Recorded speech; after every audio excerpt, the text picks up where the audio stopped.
on the day that Carter left office and Reagan came in. Unbelievably, this same network would even be linked to the BCCI banking scandal by journalist Danny Casolaro. Casolaro was probing a conspiracy he called the Octopus, which involved the Iranian hostage crisis, the Iran-Contra affair, with, believe it or not, all funds channeled through BCCI, the international bank charged with everything from money laundering to fraud. BCCI, it's a shadowy international bank linked to terrorists, drug runners, and dictators. Little was known about BCCI until 6 of its top officers were arrested in Tampa in October of 1988 on charges of laundering drug money for Colombian cocaine bosses. The BCCI men were convicted, and the bank itself pleaded guilty. But for some reason, the bank was allowed to continue to operate all over the world. There are indications that some of the reluctance to prosecute this bank stem from the favors it did. For? The favors it did for intelligence services everywhere. Too many secrets of too many countries, too many prominent people, too many hands-on, and that makes it desirable that this entire affair be forgotten. It began to become clear that the global traffic of drugs were funding violent dictators, rigging elections, supporting the arms trade, and enforcing the assassination of anyone who got in the way. Casolaro was found dead for his efforts in exposing this network.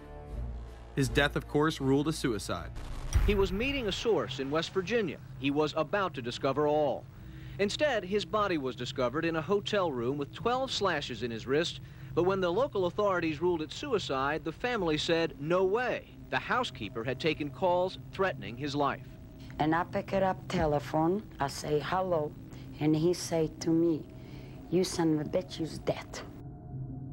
Casolaro would not be the only person involved in the scandal to wind up in a casket. Meet Barry Seal.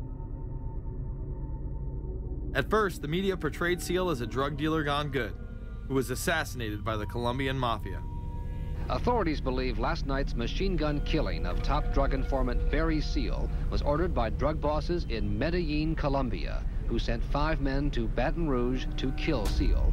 Sam Dalton was the lawyer that represented the Colombian hitmen convicted of his assassination. We were trying to subpoena the CIA because we felt like they had documents, exhibits, and evidence that would indicate complicity in Seal's assassination. When they were able to gain access of Barry Seal's trunk the night of the murder, the personal phone number of none other than George H.W. Bush was present. Louis Unglesby, the former attorney for Mr. Seal, also confirms that he once called the office of the vice president after Seal had given him the number. You see, the Black Ops drug smuggling operation had not yet been exposed, and intelligence couldn't take any chances. It was later revealed that Seal was involved in smuggling cocaine into Mena, Arkansas, while Bill Clinton sat as governor. 1983, Ronald Reagan was president, Bill Clinton was governor, and little Mena, Arkansas changed from a quiet town to a center for drug smuggling and reported Contra support activity. In the middle of it all, this man, admitted dope smuggler Barry Seal. Arkansas State Trooper Russell Welch investigated Seal's organization. Each trip would have 250 to 350 pounds of cocaine. According to the London Telegraph, Arkansas State Trooper Larry Patterson testified under oath that he and his officers discussed repeatedly in Clinton's presence the large quantities of drugs being flown into Mena Airport, large quantities of money, large quantities of guns. Hot Springs police officers would also record Roger Clinton, Bill's brother, during a cocaine transaction stating, "Gotta get some for my brother. He's got a nose like a vacuum cleaner." There was also a large amount of money laundering going on in Mena. Former IRS agent William Duncan traced some of Seal's drug profits laundered through Mena banks. We had direct testimony from people who were involved in the money laundering operation. We had testimony from people at banks who observed the transactions. What happened when you tried to make this case before a grand jury? I was never asked to present the evidence to a grand jury, ever. This very same network used BCCI to fund the Afghani rebels. The deputy director of the CIA, Richard Kerr, said late today that the CIA did use the Bank of Credit and Commerce International, BCCI, to support CIA activities overseas. Most people still believe that the Soviets had maliciously invaded Afghanistan in order to spread their communist agenda.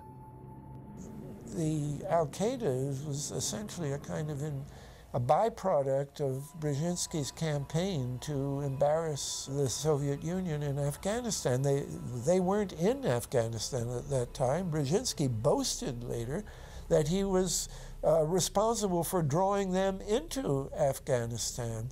And he did this extraordinary interview with Le Nouvel Observateur in France, and they said, but aren't you worried that you've created this whole new force of Al-Qaeda? And he said, oh, what's more important, a few crazed Islamists or the fall of the Berlin Wall? And they said, but you know, is there no danger? Aren't they dangerous? And he said, nonsense. He said all this in 1998. So I knew Brzezinski and at McGill University. We were students together and took very small classes together. And in some ways he's bright, and in some ways he's kind of nuts. And he had the kind of nuttiness that made him attractive to the Rockefellers. Bin Laden and his network were actually funded by BCCI through U.S. covert operations.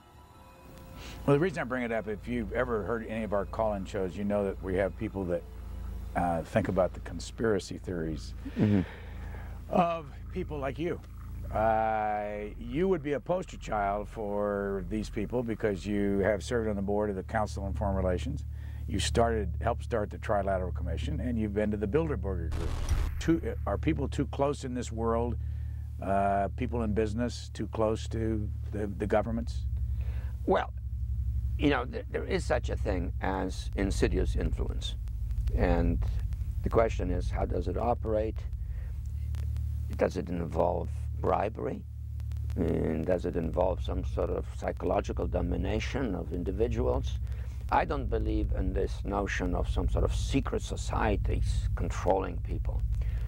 But of course, in any political system, there are sort of over-the-table and under-the-table arrangements.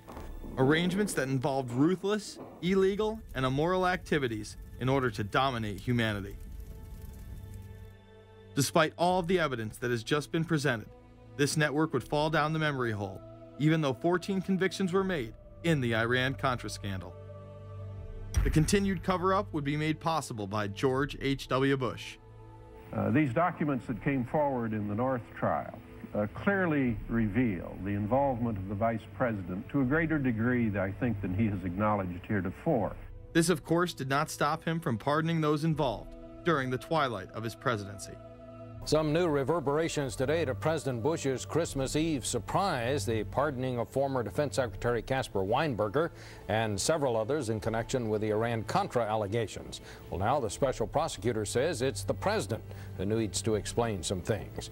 The real issue is why the notes weren't produced 5 years ago when the congressional investigation and the independent counsel's investigation had requested them. Because high-level political officials scrambled to limit the investigation and establish plausible deniability for the upper echelons of the network, including Bush himself. So who is this guy, and how did he come to power?